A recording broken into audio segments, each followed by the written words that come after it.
సమరం ప్రగతి ఛానల్కు స్వాగతం. మనం మహనీయమూర్తుల గాథలు అనే కార్యక్రమంలో అనేక మంది సంఘ సంస్కర్తలు, సామాజిక ఉద్యమకారుల జీవితాల గురించి తెలుసుకుంటున్నాం కదండి. ఈరోజు భావ విప్లవకారుడు వేమన గురించి తెలుసుకుందాం.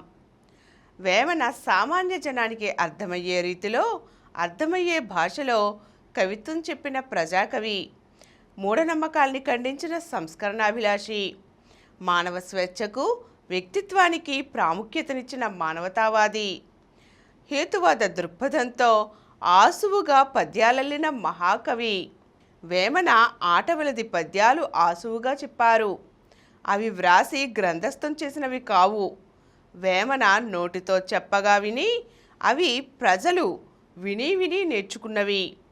అలాంటి పద్యాలలో కవిత్వం లేదని చాలా కాలం అతన్ని కవిగా గుర్తించలేదు. బ్రౌన్ మొదలైన విదేశీయులు వేమన పద్యాలు సేకరించి క్రోడీకరించి మనకు అందించారు. డాక్టర్ కట్టమంచి రామలింగారెడ్డి, శ్రీ రాళ్లపల్లి అనంతకృష్ణ శర్మ వాటికి మంచి ప్రచారం కల్పించారు. వేమన 17వ శతాబ్దం వాడని పరిశోధకులు తేల్చి చెప్పారు. ఆనాడు సమాజంలో కుల వ్యవస్థ బలీయంగా ఉండి అంటరానితనం ఉంది, బీదరికం ఎక్కువగా ఉంది. సంపద గలవారిలో ఎన్ని లోపాలు ఉన్నా వారే ఆధిపత్యం వహించేవారు. కులం, సంపద గ్రామస్తుల్లో అంతరాలు కలిగిస్తూ ఉండేవి. ఆనాడు కుటుంబాలు బలపడ్డాయి, కానీ మానవ సంబంధాలు, నీతి క్షీణించాయి. వేశ్యావృత్తి విస్తారంగా ఉండేది. వేమన జీవించిన కాలంలో అజ్ఞానం, మూఢ విశ్వాసాలు తాండవిస్తున్నాయి. భూత ప్రేతాల భయం, అగ్రకులాల పెత్తనం, ధనవంతుల అన్యాయాలు సర్వత్రా వ్యాపించి ఉండేవి.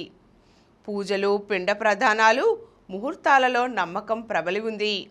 ఆనాడు ముస్లింల దండయాత్రలతో, హిందూ రాజుల మధ్య కలహాలతో రాజకీయ ఆర్థిక పరిస్థితి అస్తవ్యస్తంగా ఉండేది. వర్షాధార వ్యవసాయం పల్లె ప్రజల వృత్తి. కరువు కాటకాలతో పేదవారి బ్రతుకులు కడు దయనీయంగా ఉండేవి. ఈ పరిస్థితుల్ని గమనించిన వేమన కవి హృదయం స్పందించగా అదే స్పందన అతని కవిత్వంలో కనిపించింది. సామాజిక స్పృహ కలిగిన వేమన ప్రజల్లో చైతన్యం తేవడానికి కవిత్వాన్ని సాధనంగా ఉపయోగించుకున్నారు. ఆనాటి దురాచారాలని, దోపిడీని దుయ్యబట్టారు. భావ విప్లవం కోసం పాటుపడ్డారు. రసానుభూతి కలగాలంటే చెప్పే విషయం, చెప్పే విధానం రెండిటి మేలు కలియక అవసరం. అంటే భావపక్షం, కళాపక్షం రెండూ సమపాళ్లలో ఉండాలన్నమాట. భావపక్షంలో ప్రజల సమస్యలు, జీవితానుభవాలు, పోరాటాలు, సుఖదుఖాలు, సామాజిక చిత్రణ మొదలైన అంశాలు ఉంటాయి. కళాపక్షంలో ఛందస్సు, అలంకారాలు, లయ, భాష ఉంటాయి. సాహిత్య రూపాన్ని బట్టి కళాపక్షం మారుతుంది. వేమన సాహిత్యంలో పై రెండు పక్షాలు చక్కని పాళ్లలో మేలు కలియక అయ్యాయి. ఇప్పుడు వేమన భావపక్షం గురించి చూసినట్లయితే, పిండములను చేసి పితరులను తలపోసి కాకులకున్ బెట్టు గాడ్దెలారా, పెంట తినెడు కాకి పితరుడెట్లయ్యరా, విశ్వదాభిరామ వినురవేమ.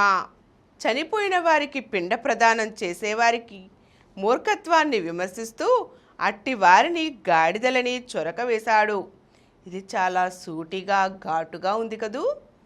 ఆ కాలంలో కూడా తిథి, వార నక్షత్రాల ప్రకారం ముహూర్తాలు పెట్టి పెళ్ళిళ్ళు చేసేవారు. దానిపై విప్రులెల్లజేరి వెర్రి కూతలు కూసి సతిపతులను గూర్చి సమ్మతమున మును ముహూర్తముంచా ముండెట్లు మోసెరా అని వ్రాశారు. ఆ కాలంలో కూడా వ్యక్తి గుణగణాల కన్నా ధనానికే ప్రాముఖ్యత ఎక్కువ ఇచ్చారు. దానిపైన కులము గలుగువారు, గోత్రంబు గలవారు, విద్య చేత విర్ర వీగువారు, పసిడి గలుగువాని బానిస కొడుకులు అని చురకలంటించారు. ఇంకో ఉదాహరణలో, కనియు కానలేడు కదలింపడానోరు, వినియు వినగలేడు విస్మయమున, సంపద గలవాని సన్నిపాతమ్మిది. వేమన విగ్రహారాధనకు వ్యతిరేకే. అలాంటి భక్తులను పరిహసించాడు. గుడి గోపురాలు, విగ్రహాలు వ్యర్థం. విగ్రహాలను పూజించడం కన్నా మనుషుల్ని, జీవుల్ని ప్రేమించడం ఉత్తమమని ఆయన సూచించారు. శివుడు గలడటంచు శిలలకు మ్రొక్కెడి వెర్రి జీవులారా, వెతల వీడుడి జీవులందే కాక శిలలనేమున్నది అంటూ ప్రాచీన హిందీ సాహిత్యంలో కబీరు ఎటువంటి కృషి చేశారో అటువంటి కృషితోనే వేమన కూడా విగ్రహారాధనను ఖండించారు. రాతిని పూజిస్తే దేవుడు ప్రాప్తించేటట్లయితే నేను రాయికి బదులుగా పర్వతాన్నే పూజిస్తాను. రాతి కన్నా పర్వతం పెద్దది కదా, ఆ పూజలు అందుకునే రాయి కన్నా ఈ తిరగలి రాయి మంచిది. ఎందుకంటే తిరగల్లో బియ్యం పిండైనా తయారు చేసుకోవచ్చు, ఆ పిండి వండుకొని హాయిగా తినవచ్చు అంటూ కబీరు వేమన ఒకే రకమైన భావాలను ప్రస్ఫుటింపచేశారు. వేమన వేదాల గొప్పతనాన్ని అంగీకరించలేదు. బ్రాహ్మణులకు బెట్ట ఫలములందురు గాని కుక్కలకును బెట్ట గొదవ ఏమి, ఇందు నందు శివుడు ఏకమై ఉండడా అని ప్రశ్నించారు. మానవులందరూ ప్రకృతి ధర్మానుసారం సమానులే, అందరిలో ఉన్నది మానవ రక్తమే.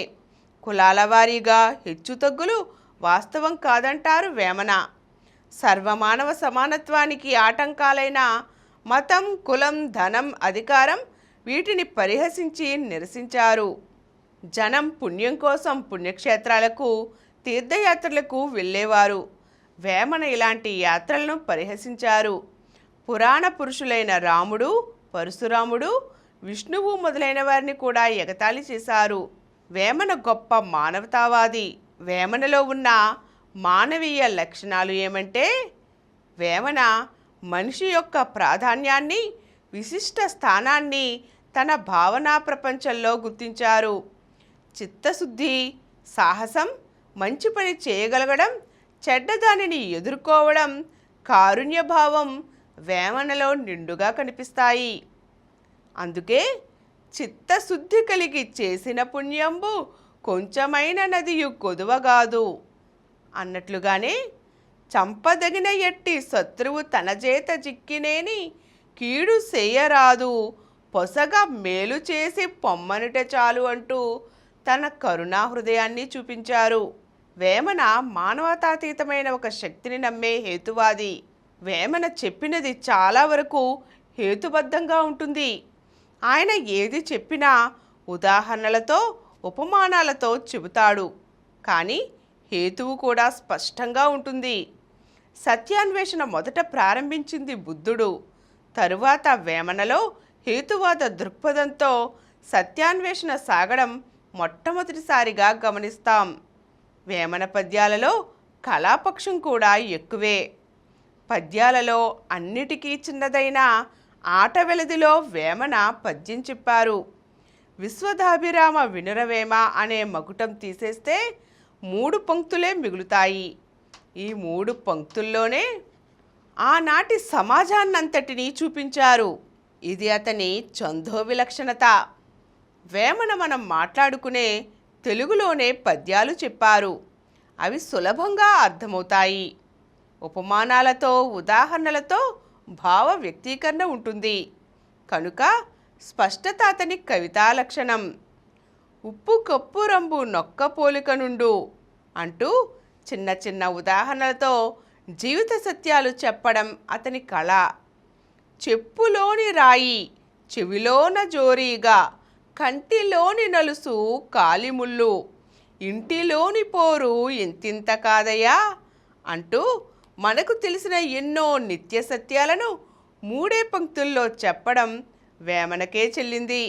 వేమన పద్యాలను సూక్తులుగా మనం జ్ఞాపకం ఉంచుకోవాలి.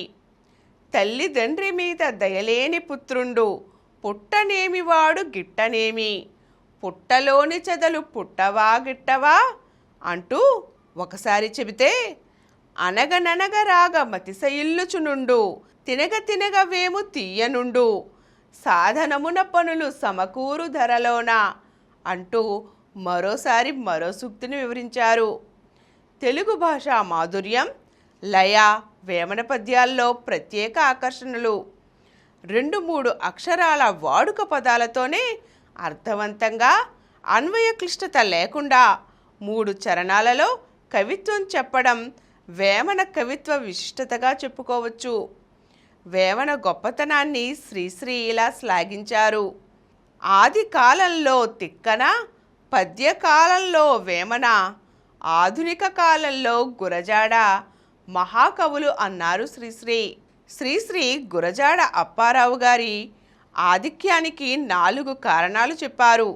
అవి సామాజిక పరిణామానికి విప్లవ పంథాలో వేగం సాధించుట, పరిణామం పురోగమన దిక్కుగా సాగుట, వ్యావహారిక భాషను వాడుట, సార్వజనీనత పై 4 కారణాలను విశదీకరిస్తూ శ్రీశ్రీ తక్కిన వాళ్లంతా తెలుగుదేశంలో యోధులైతే ఒక్క గురజాడ మాత్రమే ప్రపంచంలో ఎప్పటి ప్రామాణ్యాలకైనా సరిపడే సార్వజనీనతను సాధించినవారు, ప్రాచీన ఆంధ్ర కవులలో వేమన అటువంటి వారు అన్నారు.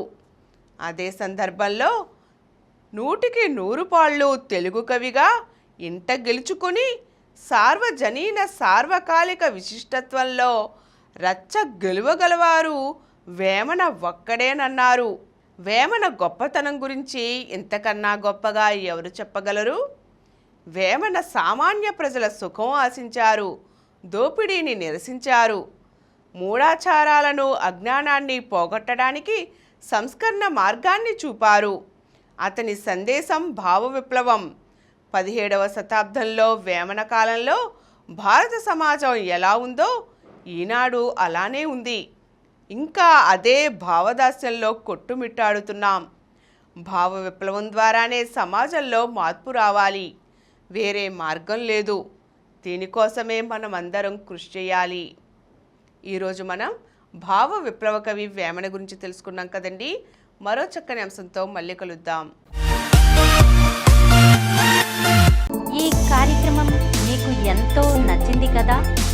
ఇటువంటి మరిన్ని వీడియోల కోసం అనతి కాలంలోనే 21 కోట్ల వ్యూస్ సాధించిన సమరం ఛానల్ సమర్పించు సమరం ప్రగతి ఛానల్కు సబ్స్క్రైబ్ చేయండి, లైక్ చేయండి, మీ ఫ్రెండ్స్కి షేర్ చేయండి. అలాగే ప్రక్కనున్న గంట సింబల్ని ప్రెస్ చేయడం మర్చిపోకండి.